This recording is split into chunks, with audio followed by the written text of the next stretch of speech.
Hello everyone, and welcome back to another art history lecture.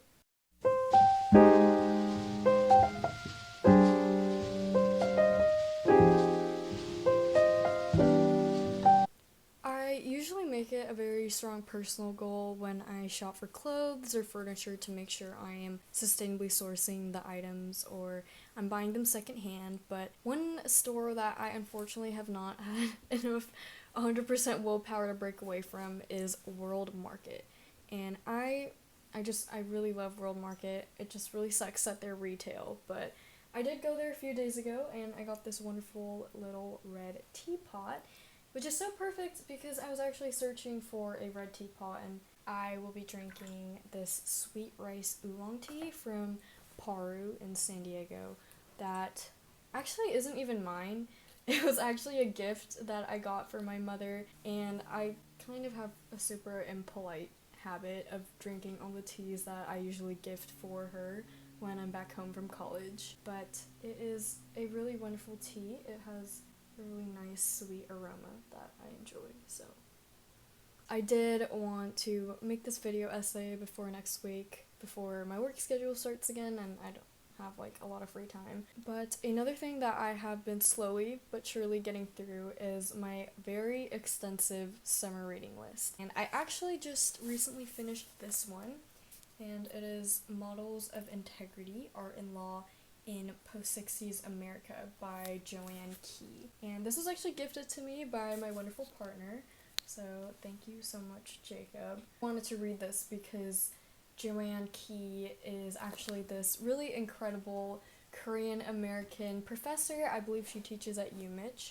and she has a doctorate in art history, and I find her really inspiring and someone to look up to because I believe before she got her doctorate in art history, she actually used to be a corporate lawyer, and she started off her professional career as a lawyer in the legal academic side of things. And I guess her whole thing was in her professional career, this was a time before art law and like patent law and, pro bono legal matters for artists ever existed. So that kind of intersection didn't exist when she herself was a lawyer, but she did save up enough money and decided to veer into art history because I believe that's what she really truly wanted to do. And she's really making a name for herself. This book was really incredible. But again, I really look up to her because I think that is the direction that I want to take my personal professional career into. I'm currently studying political economy and anthropology, but I really do love art history, and if I do successfully complete and attend law school, I do think I really want to enter the intersection of art law and patent law and pro bono work for artist disputes. But yes, Joanne Kee is such an incredible woman. But today's video essay topic is actually inspired and heavily based off a book that she wrote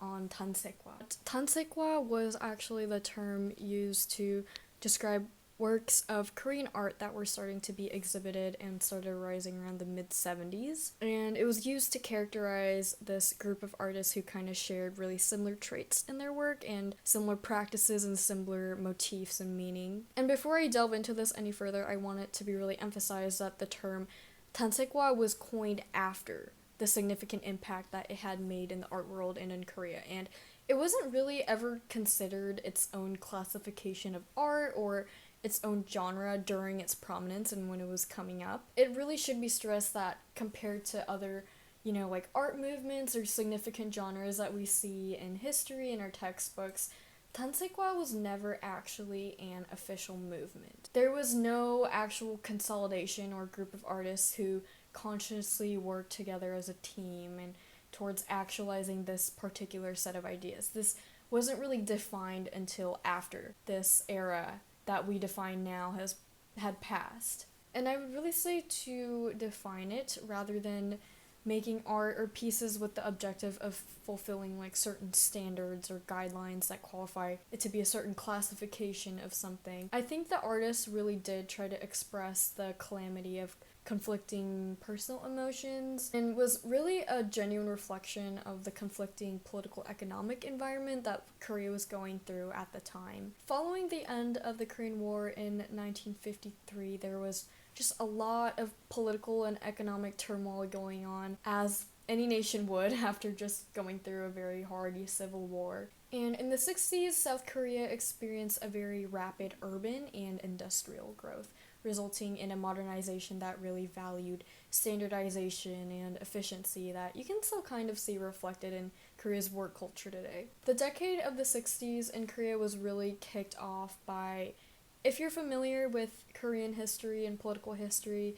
I'm sure you're familiar with the date April 19th, 1960. And this was kind of a really revolutionary day for civilians that exposed the overpowering desire of South Korean citizens for democracy and political sovereignty. It was kind of like the start of like these huge mass protests conducted by students and labor unions against their current president at the time, President Ri. This was just a culmination and result of such built-up intense discontent with the current president and his very violent and oppressive autocratic rule, and his push for this, after the Civil War, extremely uneven development of South Korea by letting the nation kind of crutch itself upon the United States as a financial benefactor, not really growing in itself except for very specific parts and cities that led to a lot of class stratification and uneven social economic divides. And of course, the only thing that was really driving the US to fund Korea as an ally or like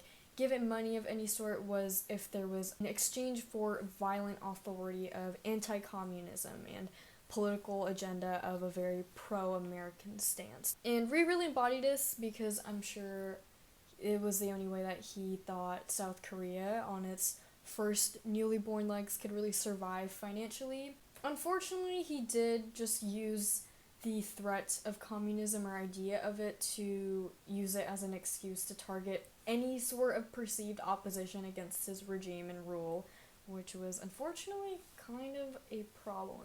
And I actually wrote an essay for a class that I found this topic really interesting. I love political economy, that's why I study it, but I did write an essay about how I think that this idea of Korea kind of still financially and politically being dependent on the US is still really critically impacting its economy and its super major political choices today. If you wanted to read it, I'll put a link of the Google Doc in my description. But really interestingly enough, a lot of Western and American art critics kind of analyze this movement as, interestingly enough, a lot of American art critics kind of analyze Tansaekhwa in this way of these avant-garde Korean artists kind of embracing Western culture and American culture, as it was kind of this political context where Korea or South Korea and America were super intertwined. And they really analyze it in this sort of way where it's like, oh, look, they were influenced by us. Like, we gave them all of this idea and core philosophy, and they turned it into something their own. But technically, it was influenced by us. And how I kind of do find myself disagreeing with this take a little bit, because I personally think, as Joanne Kee, like, I'm kind of just rephrasing a lot of the things that she says.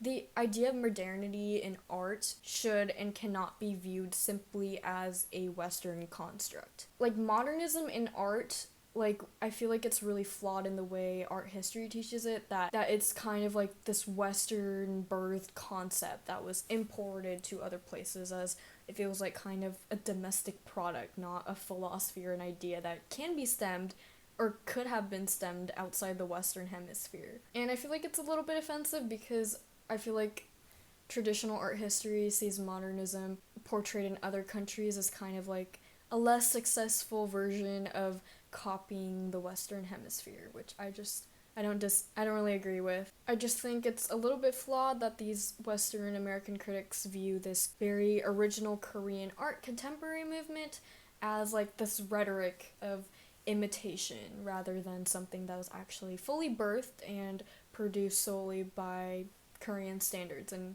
Korean political conflict. For instance, during the turbulence, a lot of the artists of post-war Korea really embraced Taoist and Buddhist motifs within their work, and I think it definitely was kind of in hopes to achieve this sense of peace of mind. Following the turbulence of the Korean War, a lot of post-war artists in Korea really decided to embrace Taoist and Buddhist and Taoist techniques within their work. I'm sure to kind of hope to achieve this sense of peace of mind that wasn't really being granted with the outside world at the time. And I think in Tansaekhwa, and not even if it's not classified as Tansaekhwa, for all post-war Korean artists, the practice of making art was a lot more important than the pieces itself that were actually produced, as it is in all contemporary forms of art. But I would say even in a stronger step beyond that, it was the process of contemporary art for these artists. It was almost like a self-healing journey. This generation of artists just had complete different concepts of permanence and durability and time than their former generation of artists did. And again, like, it's all about the time and the art of making it itself rather than the actual piece of art. There's always a lot of common themes of repetitive patterns and gestures in their pictures, as they always kind of attempt to create an aesthetic style that was universal and didn't really belong to, like I said, a specific genre or a person or identity. But it's really important to note that Tansaekhwa really focused on the materiality of the canvas or the media that was used to create the artworks. And while Western monochrome minimalist painting kind of focuses on the visual, Tansaekhwa is very tactile and really expresses the Korean philosophy of assimilation with nature. The first artist that I'm going to introduce is Park Sobo, and he was born in 1931 and recognized as one of the most influential figures in 20th century Korean art. In Écriture, which is actually French, which is interesting, in Écriture 4673, one of Park's very early pieces, the artist very repetitively drew lines with a pencil on top of a layer of oil paint before it dried. And as a thick pencil draws a line on the canvas right before it dries, it kind of adds like another layer to the painting, and it also erases the paint by kind of pushing it out of the way and consequently revealing the materiality of both the paint and the canvas. A lot of his later works expanded on the visual language that was introduced by Hanji, which is this sort of traditional Korean mulberry paper. Another artist that's really important in this movement is Joan Kee, born in 1932, and I think he's someone that really embodies the idea of the labor intensiveness within Tansaekhwa, and the time and dedication that goes into each piece that you see by him is just honestly extremely astounding. So first in this process, Chung covers the canvas with a very thick layer of kaolin clay, a very soft and mostly white, like translucent material. And once the white clay has dried, he draws grid lines on the back of the canvas, which then he kind of detaches from the frame and folds it along the lines, cracking the clay. And from the cracks that fall off from obviously the dried oil paint, he replaces the lost flakes with oil paint. And he repeats this process over and over again, layering the paint, folding it, peeling it off. And this is obviously a very extremely laborious process. Most of his works, he states that it usually took him 6 months to a whole year to create. And it really reminded me of this because this is something that I have thought about on my own as a Korean American.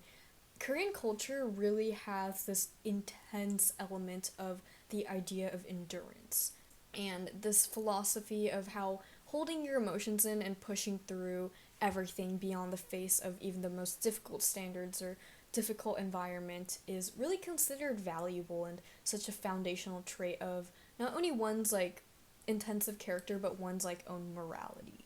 And I really think this culture of belief of endurance really stems from the belief of Han, which is kind of in traditional Korean culture explains how the sorrow and pain of shared experience of surviving through political and just difficult strife actually unites the Korean people in this unspoken nationalistic sense of sorrow and empathy that one feels for having going through these extremely difficult experiences together. Korean millennials actually refer to themselves as what they call themselves the Sampo generation, and it's kind of where young Korean adults are kind of absolutely automatically expected to give up any prospect of having a relationship, looking for marriage or even having children to even just survive the present day hyper-capitalist norms of the cutthroat South Korean economy. Like, I'm sure you've heard in recent news of Japan and Korea kind of really suffering from these extremely low birth rates. And it's because of like this hyper-capitalistic belief that's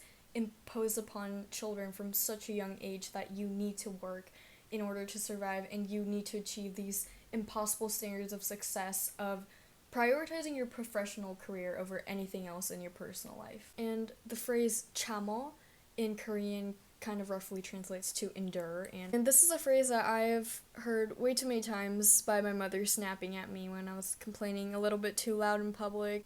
But I really think this phrase chamo is something that goes beyond just a reprimand that's like snapped at to younger children. I think it's the idea of enduring, of chamo, of always needing to hold it in, is this really solid representation of endurance culture that is bred in South Korea. This kind of really warped perception of philosophy, of understanding how suffering needs to be this prerequisite in order to achieve any form of happiness or success. And I guess I'd like to kind of interpret Chung's method of very labor-intensive drying and peeling and flaking and repainting in this kind of honor of this very distinct trait of Korean culture and this idea of enduring suffering in hopes of achieving contentedness. And this book by Joanne Kee was actually published in 2013, and it is absolutely no coincidence that after this it definitely has become a very strong rising star in the international market for art that hadn't been there beforehand. And I think what's so interesting about the art market, as all markets, it's just so volatile to trends and recognizing what the true value of art means just based on the media interpretation and media definition of what art should be valued at. And even though it's kind of growing fame due to Kee's book since 2013, I still would consider it a very hidden or very lesser known form of contemporary art and significance. So I just thought it'd be really cool if I made a video on this in honor of Joanne Kee and my appreciation for Korean art that is unspoken and hidden about. And I am really excited to see as Kee's influence kind of grows within the literary and academic world, of her ability to influence the media perspective on, like Korean history and art that should be shed light on that the Western academia doesn't really teach you. And like I say at the end of every video, I really hope that you learned something from this. I hope you took something away from it, and I would really love if this inspired you in some sort of way.